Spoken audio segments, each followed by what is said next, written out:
ન્યૂઝમાં સ્વાગત. વાત કરીએ તો યાકુતપુરા મદાર મેલા પાસે આવેલી ગંદકીનો પ્રયાસ એટલે કે ગટરમાંથી જે પાણી નીકળે એને કહેવાય ગંદકી. એટલું ખરાબ વાસ આવે, આજુબાજુના લોકો બીમાર પડી ગયા હો એવું પબ્લિકનું કહેવાનો મતલબ છે.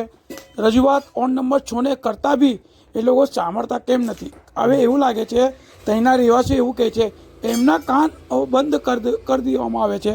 દરેક ફોન પર વાત કરે છે, હા ભાઈ કાલે થઈ જશે, આજે થઈ જશે. સળિયાવાળા સળિયાનું કામગીરી કરે જ છે, ના નથી. હુકુમ ન્યૂઝથી ફરીદ શેખ.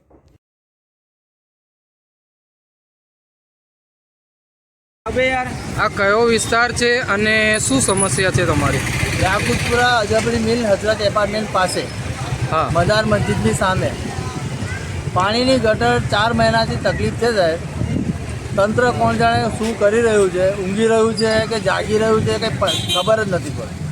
બરાબર, આ પાણીની સમસ્યા ઘણા ટાઈમથી છે. ઘણા ટાઈમથી પાણીની ગાડીઓ આવે છે, પાણી ભરીને જતી રહે છે, ગટર ખાલી કરીને જતી રહે છે. બીજા દિવસે સવારે હતું ને એવું જ થઈ જાય. આ રમજાન મહિનો અને હોળી ધૂળેટીનો દિવસ છે. આ ગટરનું પાણી ગાડીવાળાને ઉડે છે, લોકોને ઉડે છે, સદન તકલીફ છે. આનાથી બીમારી થશે તેની જવાબદારી કોની?